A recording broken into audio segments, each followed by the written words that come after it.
As of today, it will henceforth be the official policy of the United States government that there are only two genders, male and female. The White House says President Trump will establish male and female as biological reality and protect women from radical gender ideology. According to Trump officials, he'll also end diversity, equity and inclusion programs inside the federal government, stopping funding across federal agencies.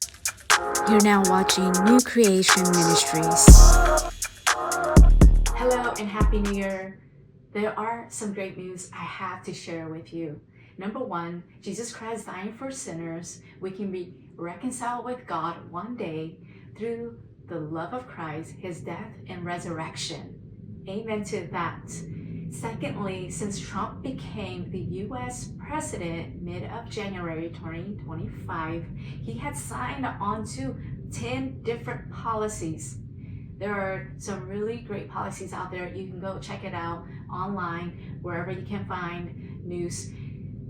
Now, the one policy that I'm a big advocate for is the gender pronouns. For those transgender who says, I was born as a male, now I went undergoing surgery to get female parts.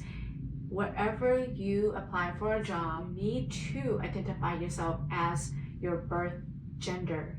This means if you were born as a male, then you need to identify yourself as a male. If you go to do your passport, you must identify yourself as a male. You can no longer identify yourself as a transgender female. Understood? It's not confusing. Speaking on confusion, it is not of God. Here's why. Let's go biblical on this.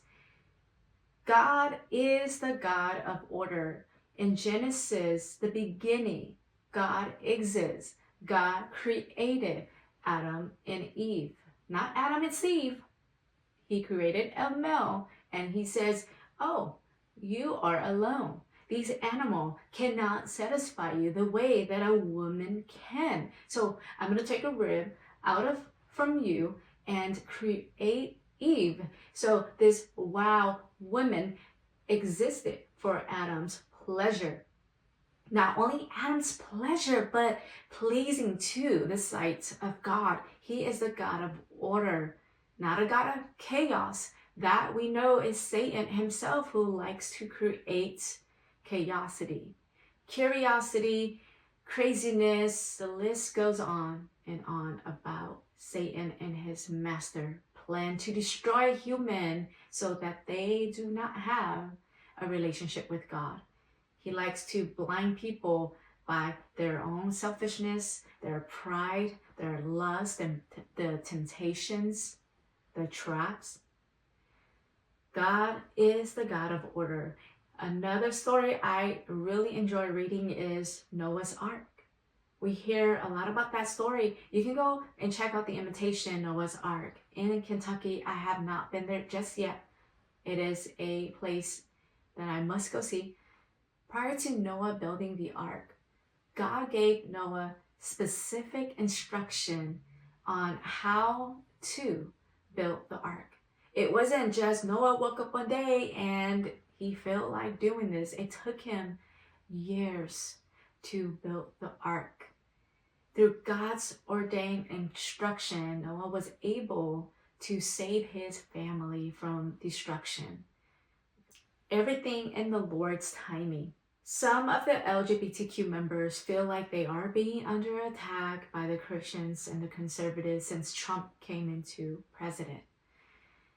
Now, it's just nothing but lies over lies. Rhetorics of putting fear into the LGBTQ and their community. It's just lies. Look, as Christians, we've done a bad job leading the LGBTQ into salvation. However, God is still on the throne and God is still good, and we must continue the work of evangelism. God never intended for the confusion. God never intended for people to hate their skin, hate what they were born with, and transition into what they want. God is a God of order. Last night, I read an article on the military.com, and it talked about how Trump ordered the Pentagon policy saying transgender troops are inconsistent with his policy. How is this going to affect the members who are in the military? Well, if you identify yourself as a transgender today, you must have on your application or your identify card that you were born as a female or you were born as a male. Same goes with everything else. If you were born as a male, you must go into the male's locker room. You must do the male things. And for the female, same.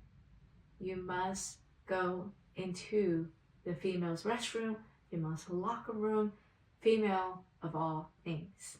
Well, guys, that's it.